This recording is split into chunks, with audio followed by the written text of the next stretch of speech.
Irmãos, eu não troco uma virada como essa por nenhuma praia. Pode propor Copacabana, pode propor qualquer coisa, eu não troco. Tem gente que troca por muito menos, para ficar até na beira do rio. Tem gente que troca para ficar na beira da televisão, mas eu não troco. Então eu quero que você abra sua Bíblia comigo, carta de Paulo aos Coríntios, capítulo 4, e versículo de número 1, nós vamos ler até o verso 12. Glória a Deus. Os que comigo encontraram, digam amém. Os que não encontraram, digam, eu gosto de ler no telão, pastor. Não tem problema não. Vamos ler juntos? Acompanhe conosco. Portanto, visto que temos este ministério, pela misericórdia que nos foi dada, não desanimamos. Antes, renunciamos, diga renunciamos, aos procedimentos secretos e vergonhosos, não usamos de engano, nem torcemos a palavra de Deus. Ao contrário, mediante a clara exposição da verdade, recomendamo-nos a consciência de todos diante de Deus. Mas se o nosso evangelho está encoberto, para os que estão perecendo é que está encoberto. O Deus desta era cegou o entendimento dos descrentes, para que não vejam a luz do Evangelho da glória de Cristo, que é a imagem de Deus. Mas não pregamos a nós mesmos, mas a Cristo, a Jesus Cristo, o Senhor, e a nós como escravos de vocês, por causa de Jesus.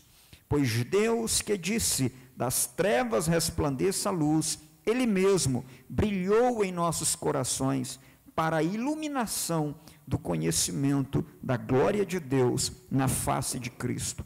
Mas temos esse tesouro em vasos de barro, para mostrar que este poder, que a tudo excede, provém de Deus e não de nós. De todos os lados somos pressionados, mas não desanimados. Ficamos perplexos, mas não desesperados. Somos perseguidos, mas não abandonados. Abatidos, mas não destruídos. Trazemos sempre em nosso corpo o morrer de Jesus, para que a vida de Jesus também seja revelada em nosso corpo. Pois nós, os que estamos vivos, somos sempre entregues à morte por amor a Jesus, para que a sua vida também se manifeste em nosso corpo mortal, de modo que em nós a tua morte, mas em vocês a vida. Está escrito, crie, eu vou ler até o verso 18, crie, por isso falei. Com esse mesmo espírito de fé, nós também cremos e por isso falamos, porque sabemos que aquele que ressuscitou o Senhor Jesus dentre os mortos, também nos ressuscitará com Jesus e nos apresentará com vocês. Tudo isso é para o bem de vocês, para que a graça que está alcançando um número cada vez maior de pessoas, faça que transbordem as ações de graças para a glória de Deus. Por isso, não desanimamos, embora exteriormente estejamos a desgastar-nos, interiormente estamos sendo renovados, dia após dia. pois os nossos sofrimentos leves e momentâneos estão produzindo para nós uma glória eterna, que pesa mais do que todos eles. Assim, fixamos os olhos não naquilo que se vê, mas no que não se vê, pois o que se vê é transitório, mas o que você não vê é eterno. Aleluia! Glória seja dada ao nome do Senhor Jesus. Tome o seu assento, por gentileza. Queridos irmãos, nós estamos no final de 2021. E eu tenho meditado nesses últimos dias sobre como é importante, necessário, os ciclos na nossa vida. É importante que um dia termine para que comece um outro.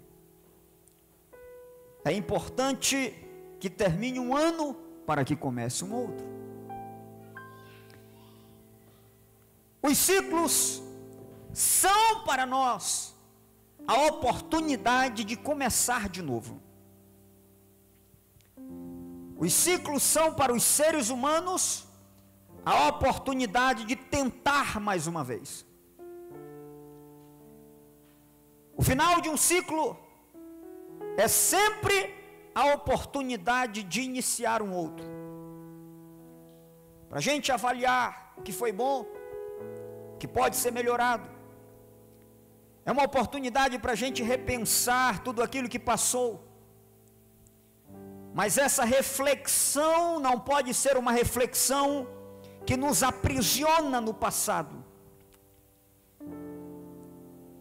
Porque quando um novo ciclo começa, nós temos a oportunidade não só de refletir o que passou, mas também de nos lançarmos para o que está por vir.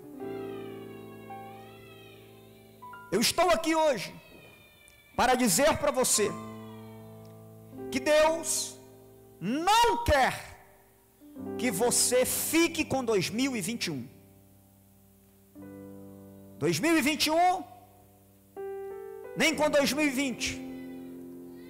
Tem muita gente que não entra no novo ano, às vezes, num determinado ano. Algo muito ruim, traumático, pode nos acontecer.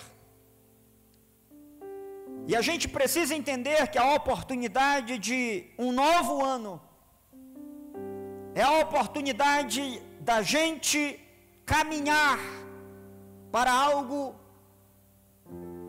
que Deus tem adiante de nós. Ou seja, nós não podemos ficar para trás com aquelas coisas traumáticas, tristes, que nos aconteceu e que nos tirou a alegria. Então, nós aprendemos muitas coisas com esse ano e eu quero refletir a partir desta palavra, trazer para você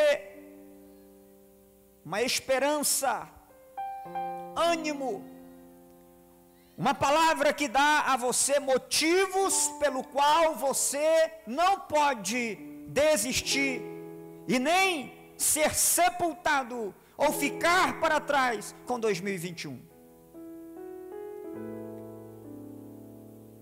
Nós aprendemos em 2021 que chorar não é sinônimo de fraqueza. Nós aprendemos em 2021 que se curvar não é sinônimo de fracasso, mas de humildade. Eu ilustro isso com uma pequena parábola de um carvalho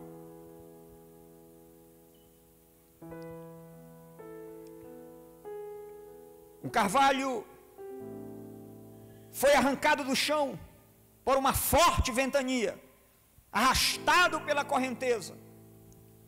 E aí, dentro da água, esse carvalho, isso é uma parábola, olhou para o junco. Quem sabe o que é junco? O junco fica onde? Dentro da água.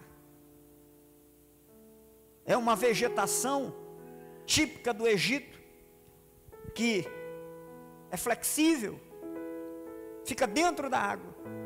E aquele carvalho, que não suportou o vento, nem a ventania, caiu. E dentro da água olhou para o junco. E aí ele disse: gostaria de ser como vocês, que de tão esquios e frágeis não são afetados por fortes ventos. Eles responderam: você lutou e competiu com o vento e foi destruído. E nós, ao contrário, nos curvamos diante do menor sopro de ar. Por esta razão permanecemos inteiros e salvos. E às vezes, essa parábola nos ensina que para vencer é necessário se curvar, é necessário se humilhar, é necessário se prostrar, é necessário ser um vaso de barro. É necessário ser humano. É necessário enfrentar perdas, mas não deixar Jesus por causa delas. Que às vezes é necessário você se tornar mais humilde diante de uma dificuldade, mas não murmurar, continuar amando e honrando a Cristo ainda mais. Nesse ano de 2020 e 2021, nós entendemos esta grande verdade que diz o texto bíblico, de 2 aos Coríntios 4 e 7, mas temos este tesouro em vasos de barro. E para chegarmos ao verso 7, eu quero que você comece a refletir comigo a partir do verso 1, como nós costumeiramente fazemos aqui. Paulo, escrevendo a estes irmãos, ele diz: visto que temos este ministério, temos o que, gente? Temos um ministério, e esse ministério que nós temos por quê? Por causa, completa para mim, da misericórdia de quem? De Deus. Pastor, que ministério é esse? Para a gente entender que ministério é esse, uma rápida olhada para versos anteriores, no capítulo 3, Paulo fala da glória da nova aliança. Ele diz, no versículo de número 8 do capítulo 3, que este ministério é o ministério do Espírito. Ele nos diz que o ministério do Espírito é um ministério glorioso. Ele nos diz que esse ministério do Espírito, e que é glorioso, no verso de número 9, ele produz justificação. Ele diz que este ministério que é do Espírito, que é glorioso, que salva o ser humano, é de uma glória insuperável, e ele diz isso nos versos 10, 11 em diante. E voltando ao capítulo 4, versículo 1, ele diz que esse ministério glorioso é algo tão incrível, tão extraordinário, que não há riqueza maior que um crente possa receber do que o ministério que Deus entregou para ele. Então, maneira como nós encaramos o ministério ajuda-nos a determinar a maneira de realizá-lo. Eu vou repetir. A maneira como você olha para o ministério determina como você vai cumpri-lo. Preste atenção, esta é uma palavra para toda a igreja, é uma palavra para os líderes também, estes que foram empossados hoje, é uma palavra para nós. Quando eu olho para o ministério como algo qualquer, eu vou realizá-lo de qualquer maneira. Porque Paulo primeiro enaltece o ministério que ele recebeu do Espírito? Porque ele está depois desenvolvendo o argumento para dizer e demonstrar esta verdade. A maneira como você olha para o que Deus te deu vai determinar a maneira como você vai realizar esse trabalho. Segunda verdade, verso de número 1 apresenta uma segunda verdade. Paulo está revelando este princípio. Quando você olha para o apóstolo Paulo e você vê um homem que sofreu pela causa de Cristo, a gente pergunta, por que Paulo não desistiu? E nesse texto eu encontrei uma resposta. Pode ser que tenha outras, mas um dos motivos pelo qual Paulo não desanimou foi por causa do seu ministério. A Bíblia diz, verso 1, portanto, visto que recebemos este ministério, pela misericórdia, é por isso que nós não desanimamos. Sabe por quê?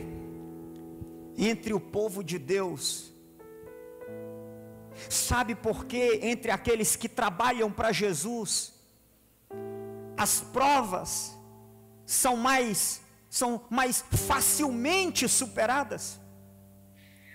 A gente não entende, agora entende com a elucidação da palavra de Deus, aquela verdade que a gente diz, pessoa está envolvida no ministério, isso é um bálsamo, isso vai ser uma bênção para ela.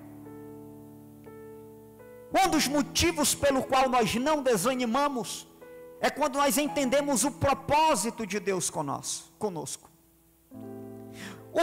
O sentimento de propósito, de missão, dá para nós um outro sentimento, o sentimento de que nós não podemos desistir. Paulo está dizendo, o ministério que Deus deu para ele impedia dele querer desistir. O chamado é divino, e quando Deus chama, ele também capacita. Paulo sabia da verdade. Quando Deus chama, o chamado de Deus primeiro é irresistível, e quando ele chama, e o ser humano depois de insistência ou relutância atende, ele vem, essa resposta ou esse chamado vem com capacitação. E a terceira coisa é que aquele que aceita o chamado, o ministério, a obra, o serviço, ele sabe que Deus o capacitará até o final. Paulo está dizendo, eu posso sofrer, mas eu não posso parar de pregar. Um certo ministro escreveu a um pastor desanimado, um certo pastor desanimado pelas grandes frustrações do ministério, um dia escreveu para seu amigo, eu quero abandonar o ministério, que conselho você me dá? E o seu amigo pastor respondeu de volta, nunca pense em parar. E ele escreveu embaixo, porque os anjos ao redor do trono invejam, entre aspas, eles tinham um desejo enorme de fazer o que você faz. Deus não permitiu a eles o que Ele entregou para você.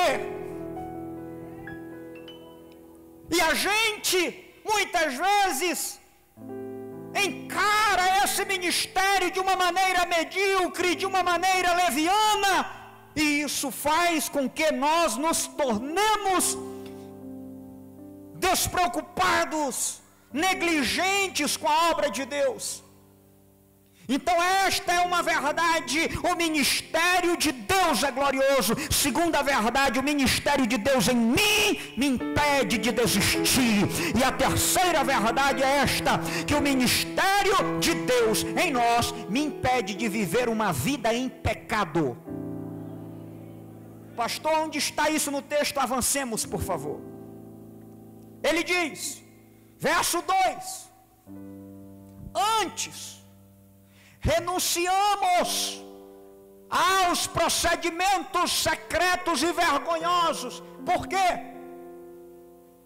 Diga assim comigo: por causa do ministério. Eu vou fazer algumas perguntas, você já sabe a resposta. Por que você deve ser diligente? Por que você não deve desistir? Vamos lá, eu acho que a resposta todo mundo já entendeu. Por que você não pode desistir? Por que você não pode se curvar e ficar prostrado? Por que você deve se portar de maneira decente? Por que você deve abandonar o pecado? Por que devemos abrir mão das ofertas que o mundo nos faz? Por que nós abrimos mão de um monte de coisas quando a gente vê pessoas lá postando foto nas redes sociais, às vezes lá em Copacabana, postando fotos daqueles fogos, ou lá pagando uma fortuna para estar de camarote assistindo, por exemplo, fogos no Pontão, ali em Brasília? Por que nós abrimos mão de um monte dessas coisas? Por causa do ministério. Porque o ministério que Deus entregou para nós não é um peso, não é um fardo, não é uma coisa ruim, não é algo que nos põe para baixo, mas é algo que nos valoriza, é algo que torna o vaso mais valorizado. Sabe por quê? Porque o valor não está no barro, o valor está no que está dentro do barro.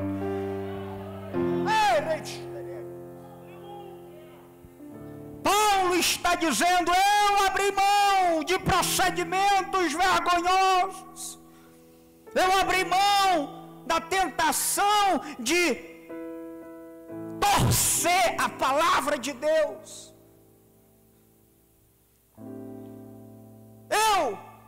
Verso de número 3, verso de número 5, o ministério impedia Paulo de se autopromover. Olha o verso 5, ele diz: nós não pregamos a nós mesmos. Por que Paulo não se autopromovia? Qual é a resposta? Porque o ministério que está nele é de quem, gente? Do Espírito. E o Espírito Santo, a obra do Espírito Santo é promover a quem? Jesus. Toda obra do Espírito Santo não é para promover o próprio Espírito Santo. Toda obra do Espírito Santo é para promover Jesus. Veja que se você vê em algum lugar alguém dizendo que o Espírito Santo está agindo para promover ele mesmo, não é a operação do Espírito. Toda obra do Espírito promove a Cristo. Este ministério, ele foi dado pelo Espírito, ele é glorioso, ele nos livra, ele salva, ele ilumina a vida do pecador, ele nos valoriza, ele nos coloca no lugar alto, ele nos tira do pecado, ele nos dá a sensação de valor. Ou seja, ele diz: você é importante, não pelo que você é, mas pelo que você faz para mim. O valor do crente não está no barro, naquilo que ele é, mas naquilo que ele faz para Cristo. É o ministério que o valoriza, o ministério que está dentro do barro, e isso torna o crente mais precioso, a presença de Jesus. Veja que esse ministério vai além, entenda isso, do simples trabalhar na obra de Cristo com algum cargo. Este ministério é o ministério de Cristo, mas também inclui isso. Então observe, o ministério impede Paulo de se autopromover, porque quando ele olha para dentro, ele percebe que aquilo que está dentro foi-lhe concedido pelo Espírito, e aquilo que está dentro não fala dele mesmo, mas fala de Jesus. Jesus é quem deve ser glorificado, Jesus é quem deve ser enaltecido, Jesus é quem deve ser honrado. Aleluia, glória seja dada ao nome do Senhor. A glória não é do vaso, mas do tesouro que está dentro do vaso. Esta é uma outra verdade desse texto, verso de número 7. Mas temos esse tesouro em vasos de barro. Para quê? Para quê? Qual o propósito do tesouro estar dentro, de nós sermos barro? O propósito é mostrar que o poder,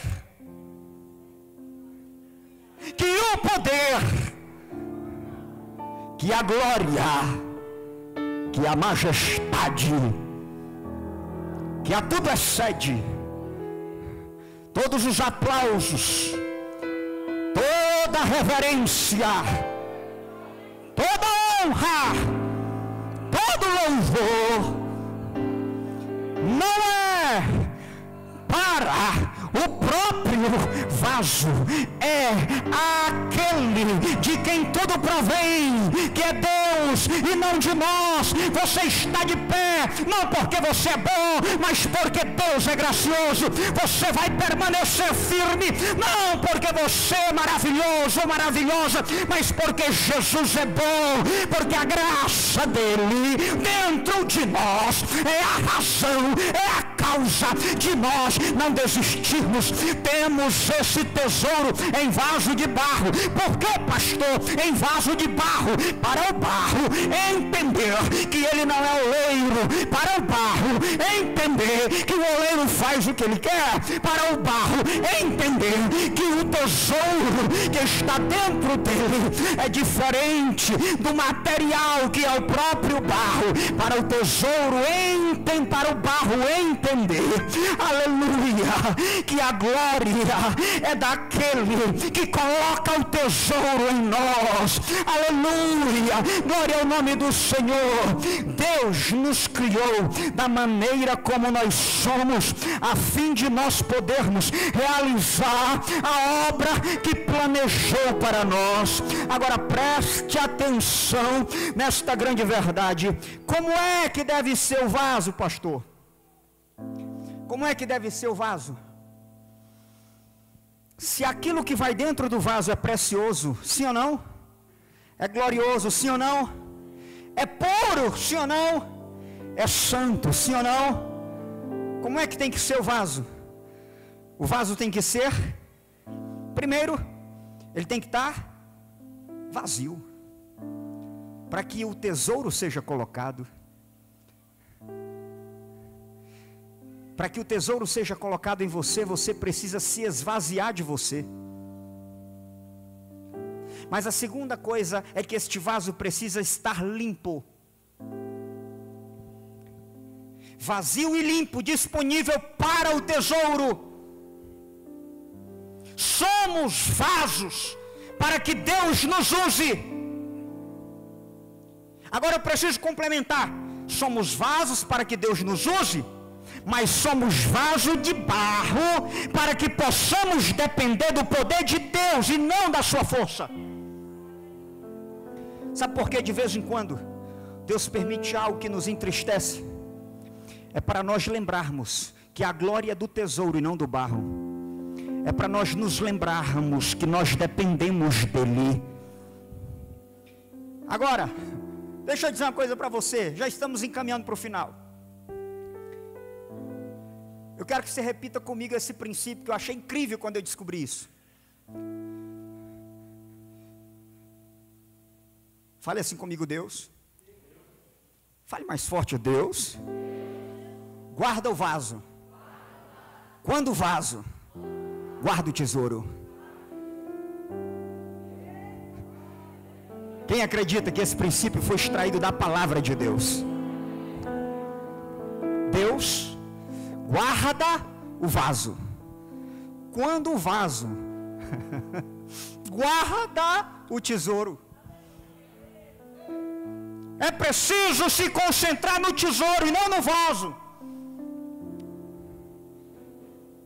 Paulo não temia o sofrimento nem as tribulações, porque sabia que Deus guardaria o vaso.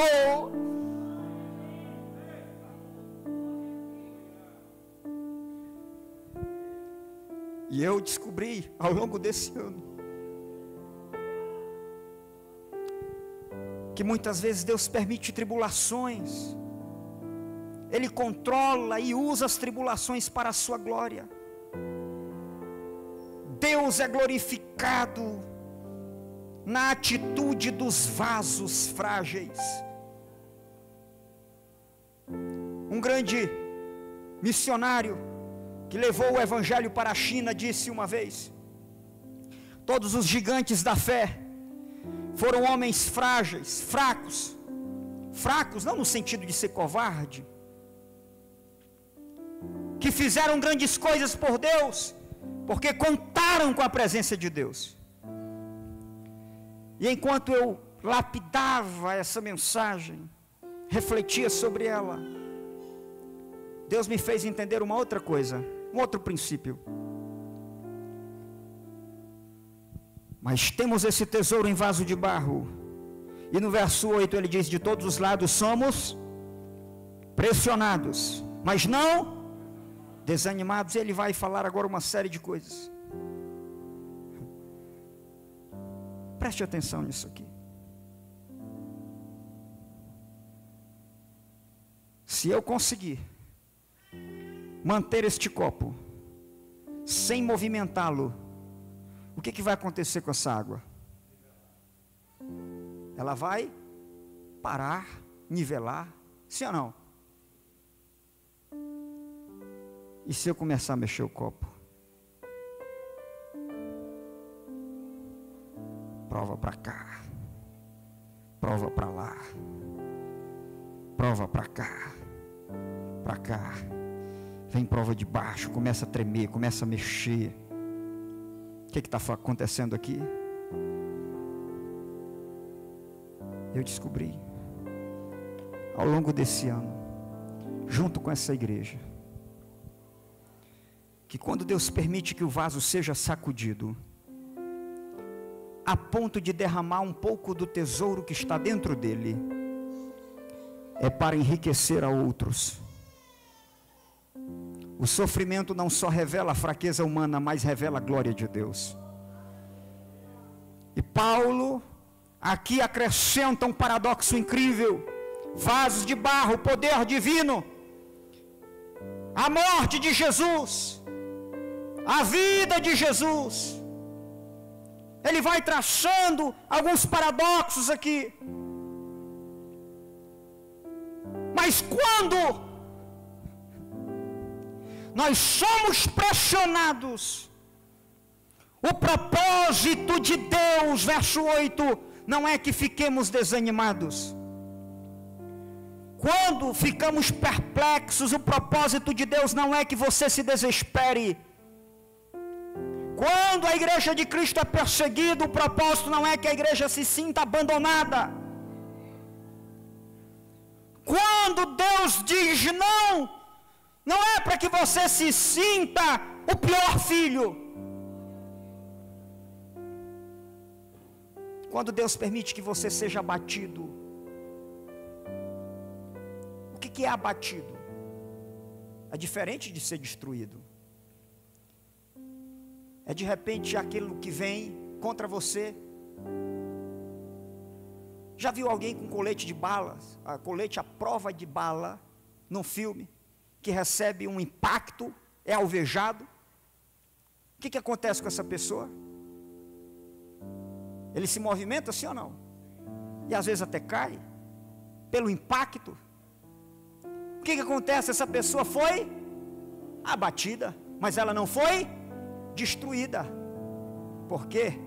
Deus guarda o vaso, quando o vaso guarda o tesouro. Aleluia, aleluia, aleluia. É por isso que a igreja de Jesus Cristo tem essa certeza. Podemos ser pressionados, mas aqueles que estão guardando o ministério não ficarão desanimados. Você pode ficar perplexo, mas se você estiver guardando o tesouro, você não ficará desesperado. Você pode ser perseguido, você pode ser abatido, você pode se sentir de várias maneiras. Você pode ficar completamente ou ficar angustiado algum dia, mas o Espírito Santo de Deus, ele vem para a sua vida para te lembrar do verso 10, desta grande verdade que trazemos em nosso corpo, o morrer de Jesus, mas a vida dele está dentro de nós. Aleluia. Você pode sentir dor, você pode se sentir a pessoa mais enferma que existe, você pode se sentir a pessoa mais frágil que existe. Quando você sente assim, isso no seu corpo, você está experimentando o morrer do corpo de Cristo. Só que dentro de você tem um vaso, ou melhor, tem um tesouro. Dentro de você tem um ministério, dentro de você tem a presença do próprio Cristo. A vida dele está em você, e a vida dele se revela no seu corpo. Neste paradoxo, quando você diz eu estou fraco, aí Deus diz, é aí que você está forte. Você diz, eu estou sendo perseguido, Jesus diz, você é meu querido filho, você está comigo. Quando alguém te pressiona, o Espírito Santo vem, te consola e diz assim, ei filho, aguenta, porque esse ministério foi eu quem te dei, eu te consolo, eu te sustento. Podem não te reconhecer, podem não te valorizar, podem te deixar por último, mas eu estou olhando para você, eu estou te contemplando, eu estou te vendo. Você pode se sentir abatido, mas mesmo quando você estiver deitado por causa de algo que alvejou a sua vida, você vai estar deitado, ou quem sabe quase que se deitando, ou se inclinando, ou se curvando, mas você vai ouvir o Espírito dizendo assim para você, ei, meu filho, ei, eu não sei aqui, eu não sei qual é a sensação, irmão Adelso, que sente uma pessoa que mesmo com colete de bala é alvejado. Eu não sei, e quero não saber, continuar não sabendo, mas talvez a pessoa, quando ela cai, eu fico imaginando, talvez a pessoa fique em dúvida, será que eu morri? Será que eu estou morto? Aí o Espírito Santo vem perto de você e diz assim, filho, ei filho, filha, a bala não perfurou você, ela te sacudiu, mas eu guardo o vaso, quando o vaso guarda o tesouro.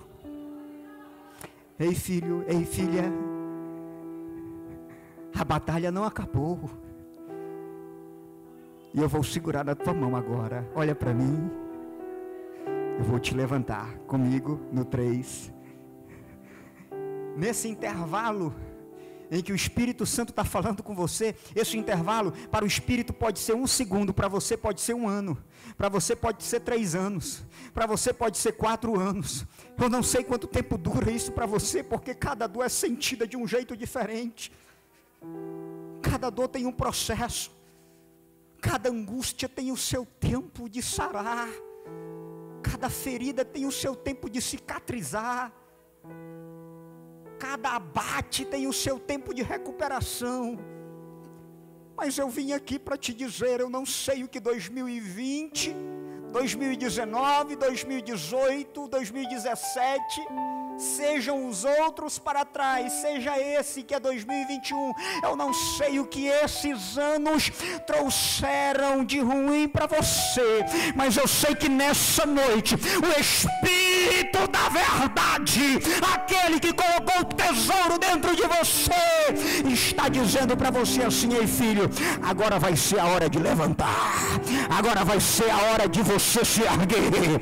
Eu não sei por quanto tempo olharam para você e viram você no chão, achando que você tinha morrido, mas o Espírito Santo diz assim: ei, vai ser agora, no 3, vamos comigo, eu vou segurar na sua mão, e você vai levantar comigo, e você vai se levantar, e você vai se levantar, não importa se disseram que você caiu, mas eu te restaurei, eu te levantei. O ano de 2022 é o ano da restauração, é o ano da retomada, é o ano de ser fiel, é o ano de andar mais com Cristo, é o ano de valorizar o ministério, é o ano de ser mais prudente, é o ano de ser mais vigilante, é o ano de andar com mais decência, com mais ordem, especialmente nós, os ministros da casa do Senhor, precisamos valorizar o ministério, precisamos valorizar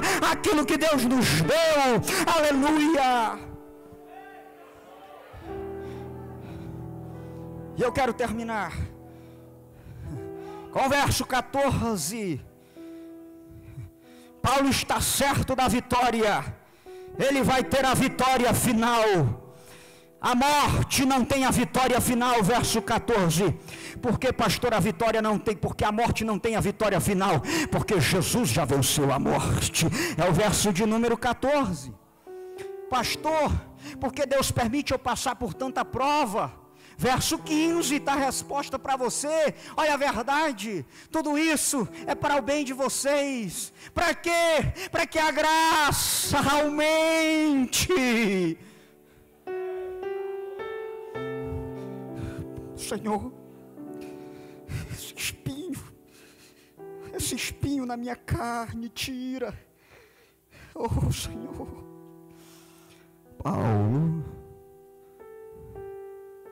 o que foi, meu filho? Senhor, esse espinho. Depois uma terceira vez: Senhor, esse espinho, tira. Paulo, oh meu filho, eu não vou tirar o espinho. Por que, Senhor? Para que você se lembre que você é vaso de barro. Oh, Senhor, mas eu não estou aguentando mais. Paulo, você vai aguentar. Senhor, eu já estou no último. Paulo, eu estou mandando algo para você. O que é, Senhor? É alguém para tirar o espinho? Não. É força para você suportar o espinho.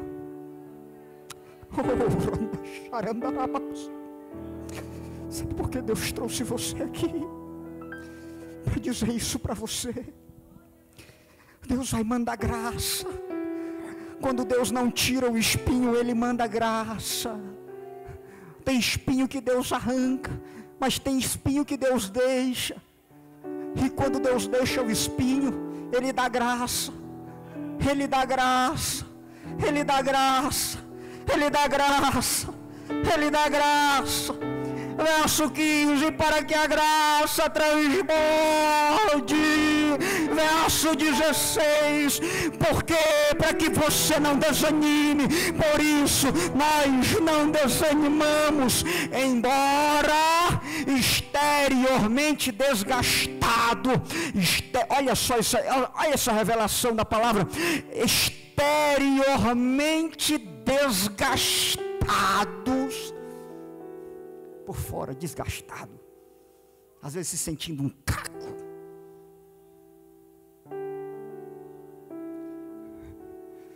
Mas tem algo que você não vê. Por dentro, Deus está te renovando.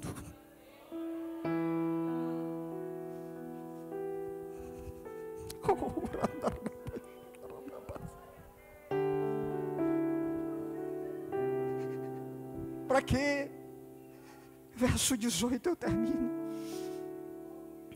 Para que você olhe, não para aquilo que você vê, para aquilo que você perdeu, para aquilo que você contempla na sua pele, no seu corpo, no seu rosto, num exame, mas que você olhe, para que você não se concentre no que você vê, mas para que você se concentre naquilo que não se vê. Pois o que não se vê não é o que não existe. Existe uma realidade de coisas que nós não vemos e que são mais reais do que as que vemos. Porque aquilo que você vê é transitório. Mas leia comigo o final do verso 18. Mas, vamos ler juntos? 1, 2, 3. Mas o que não se vê é eterno. Oh, xarandarabasteineclou. O que você está vendo vai passar, mas o que você não está vendo vai durar para a eternidade. E eu quero que você entre em 2022 confiando não naquilo que se vê, não naquilo que se pode tatear, mas olhando para aquilo que Deus já preparou e ainda que você não tenha visto ainda, para que você possa dizer como Paulo: porque para mim o viver é Cristo e o morrer é lucro. Eu acho que Paulo muitas vezes se lembrou do dia da conversão dele. Ele estava lá e chegou um homem de Deus e falou assim: irmão Saulo, o Senhor Jesus, que te apareceu no caminho por onde vinhas, me enviou a ti, para que voltes a ver e seja cheio do Espírito Santo. E ele me disse que te escolheu para ser arauto entre os gentios, para pregar a reis, autoridades. Mas ele me disse uma coisa também: fala, não retenha nada. Está no texto bíblico.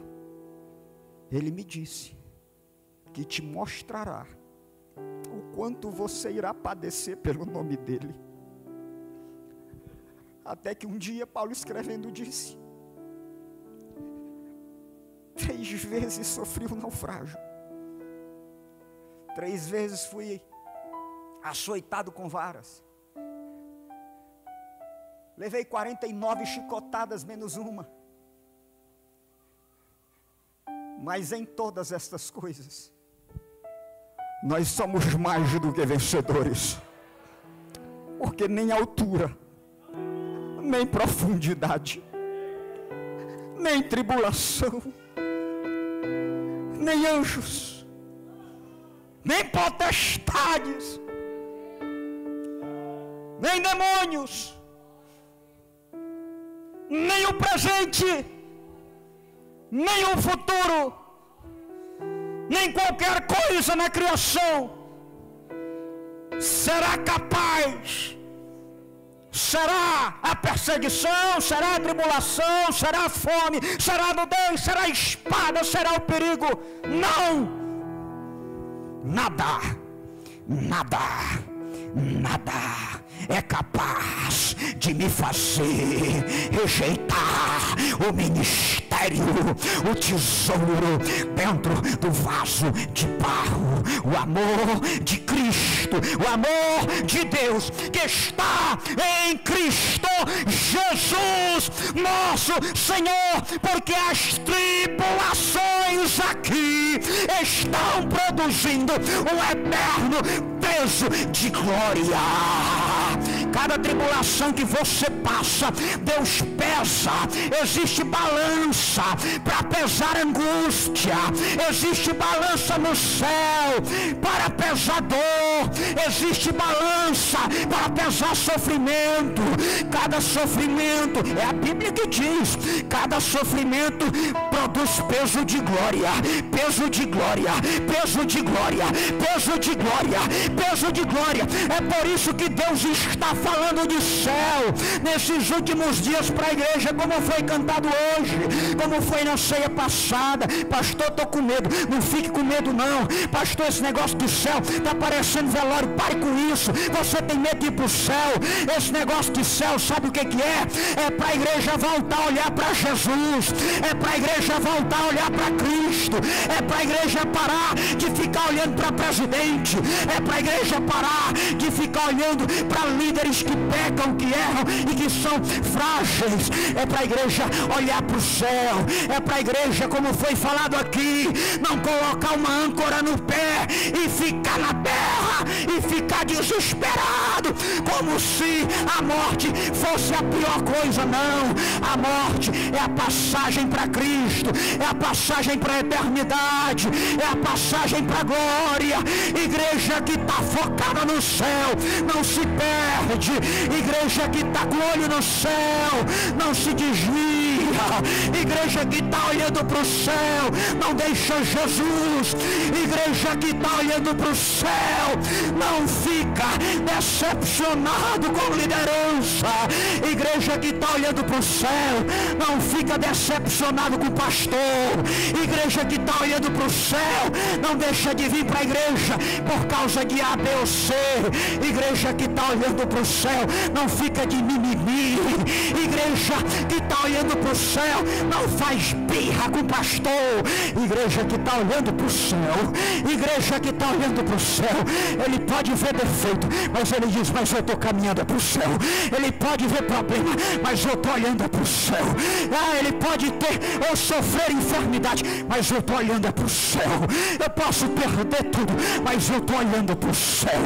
eu estou olhando para o céu, eu estou olhando para o céu. Só quem está olhando para o céu fica de pé em nome de Jesus. Eu vou deixar você adorar, eu vou deixar você adorar um pouco, eu vou deixar você olhar. Olha, preste atenção, ano de 2022, sabe como é que você vai ser vitorioso? É olhando para o céu, é olhando para a glória, é olhando para Cristo. Aleluia, aleluia, aleluia, aleluia, aleluia. Oh, glória a Deus. Aleluia, aleluia, aleluia. Irmão Samuel, eu acredito que antes de Deus levar a igreja para o céu, Ele vai colocar o céu no coração da igreja. Deus não vai levar para o céu uma igreja que não quer céu. Deus não vai arrebatar uma igreja que não espera arrebatamento. Deus não vai voltar para uma igreja que está displicente. Deus vai voltar para aqueles que estão aguardando. Deus vai voltar para quem ama o céu, para quem espera o céu, para quem vive pelo céu, para quem olha para o céu, para quem ora pelo céu, para quem vigia por causa do céu, para quem abandona pecado por causa do céu. Valorize o ministério, valorize o céu. Não tem nada aqui que compensa você perder o céu.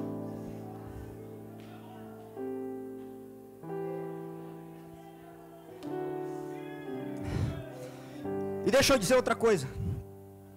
A forma como você começa diz muito sobre a maneira como você termina. Nós estamos aqui e eu falei, Senhor, todos os meus propósitos para o ano de 2022 são espirituais. estou dizendo que está errado você desejar alguma coisa, planejar, ter uma casa, ter um carro, não tem nenhum problema isso. Isso é bom. Mas será que você está planejando as coisas da terra do mesmo tanto que você está planejando as coisas espirituais, as coisas do céu?